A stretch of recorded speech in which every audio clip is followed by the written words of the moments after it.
Good evening, my fellow Americans, and happy Lunar New Year. I'm Stacey Abrams, and I'm honored to join the conversation about the state of our union. Growing up, my family went back and forth between lower middle class and working class. Yet even when they came home weary and bone-tired, my parents found a way to show us all who we could be. My librarian mother taught us to love learning. My father, a shipyard worker, put in overtime and extra shifts, and they made sure we volunteered to help others. Later, they both became United Methodist ministers, an expression of the faith that guides us.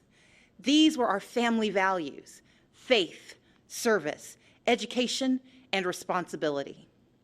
Now, we only had one car, so sometimes my dad had to hitchhike and walk long stretches during the 30-mile trip home from the shipyards. One rainy night, my mom got worried. We piled in the car and went out looking for him, and we eventually found my dad making his way along the road, soaked and shivering in his shirt sleeves. When he got in the car, my mom asked if he'd left his coat at work. He explained that he'd given it to a homeless man he'd met on the highway.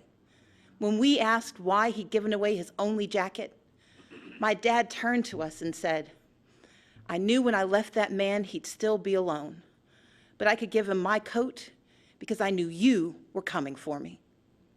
Our power and strength as Americans lives in our hard work and our belief in more. My family understood firsthand that while success is not guaranteed, we live in a nation where opportunity is possible. But we do not succeed alone.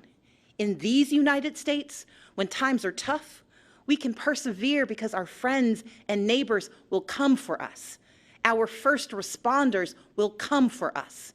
It is this mantra, this uncommon grace of community, that has driven me to become an attorney, a small business owner, a writer, and most recently, the Democratic nominee for governor of Georgia. My reason for running was simple.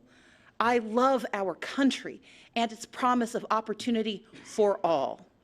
And I stand here tonight because I hold fast to my father's credo. Together, we are coming for America, for a better America. Just a few weeks ago, I joined volunteers to distribute meals to furloughed federal workers. They waited in line for a box of food and a sliver of hope since they hadn't received paychecks in weeks. Making livelihoods of our federal workers a pawn for political games is a disgrace. The shutdown was a stunt engineered by the President of the United States, one that defied every tenet of fairness and abandoned not just our people, but our values. For 7 years, I led the Democratic Party in the Georgia House of Representatives. I didn't always agree with the Republican speaker or governor, but I understood that our constituents didn't care about our political parties, they cared about their lives. So when we had to negotiate criminal justice reform or transportation or foster care improvements, the leaders of our state didn't shut down. We came together and we kept our word. It should be no different in our nation's capital. We may come from different sides of the political aisle, but our joint commitment to the ideals of this nation cannot be negotiable. Our most urgent work is to realize Americans' dreams of today and tomorrow, to carve a path to independence and prosperity that can last a lifetime. Children deserve an excellent education from cradle to career. We owe them safe schools and the highest standards, regardless of zip code. Yet this White House responds timidly, while first graders practice active shooter drills, and the price of higher education grows ever steeper. From now on, our leaders must be willing to tackle gun safety measures and face the crippling effect of educational loans, to support educators and invest what is necessary to unleash the power of America's greatest minds. In Georgia and around the country, people are striving for a middle class where a salary truly equals economic security. But instead, families' hopes are being crushed by Republican leadership that ignores real life or just doesn't understand it. Under the current administration, far too many hard-working Americans are falling behind, living paycheck to paycheck, most without labor unions to protect them from even worse harm. The Republican tax bill rigged the system against working people. Rather than bringing back jobs, plants are closing, layoffs are looming, and wages struggle to keep pace with the actual cost of living.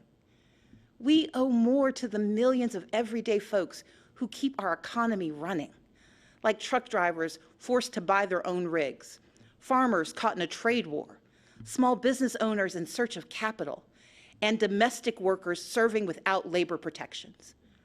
Women and men who could thrive if only they had the support and freedom to do so. We know bipartisanship could craft a 21st century immigration plan, but this administration chooses to cage children and tear families apart.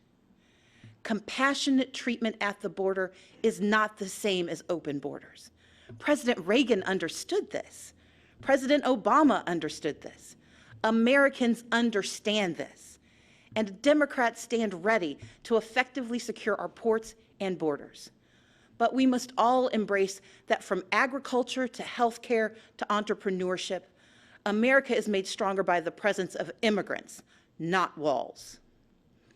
And rather than suing to dismantle the Affordable Care Act, as Republican attorneys general have, our leaders must protect the progress we've made and commit to expanding healthcare and lowering costs for everyone. My father has battled prostate cancer for years. To help cover the cost, I found myself sinking deeper into debt, because while you can defer some payments, you can't defer cancer treatment. In this great nation, Americans are skipping blood pressure pills, forced to choose between buying medicine or paying rent. Maternal mortality rates show that mothers, especially Black mothers, risk death to give birth. And in 14 states, including my home state, where a majority want it, our leaders refuse to expand Medicaid, which could save rural hospitals, save economies, and save lives. We can do so much more. Take action on climate change. Defend individual liberties with fair-minded judges. But none of these ambitions are possible without the bedrock guarantee of our right to vote. Let's be clear. Voter suppression is real. From making it harder to register and stay on the rolls, to moving and closing polling places, to rejecting lawful ballots, we can no longer ignore these threats to democracy. While I acknowledge the results of the 2018 election here in Georgia, I did not, and we cannot, accept efforts to undermine our right to vote. That's why I started a nonpartisan organization called Fair Fight to advocate for voting rights. This is the next battle for our democracy, one where all eligible citizens can have their say about the vision we want for our country. We must reject the cynicism that says allowing every eligible vote to be cast and counted is a power grab. Americans understand that these are the values our brave men and women in uniform and our veterans risk their lives to defend. The foundation of our moral leadership around the globe is free and fair elections, where voters pick their leaders, not where politicians pick their voters. In this time of division and crisis, we must come together and stand for and with one another. America has stumbled time and again on its quest towards justice and equality. But with each generation, we have revisited our fundamental truths, and where we falter, we make amends. We fought Jim Crow with the Civil Rights Act and the Voting Rights Act.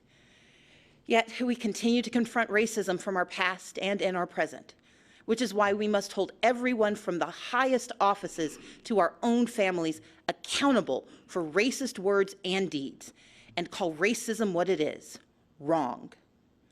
America achieved a measure of reproductive justice in Roe v. Wade, but we must never forget it is immoral to allow politicians to harm women and families to advance a political agenda.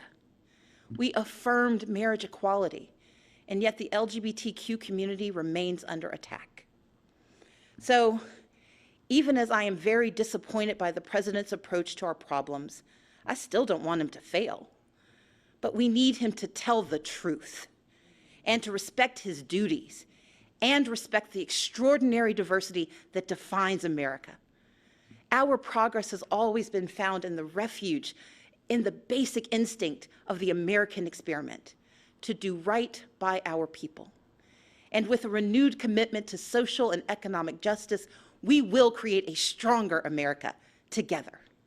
Because America wins by fighting for our shared values against all enemies, foreign and domestic. That is who we are. And when we do so, never wavering, the state of our union will always be strong. Thank you, and may God bless the United States of America.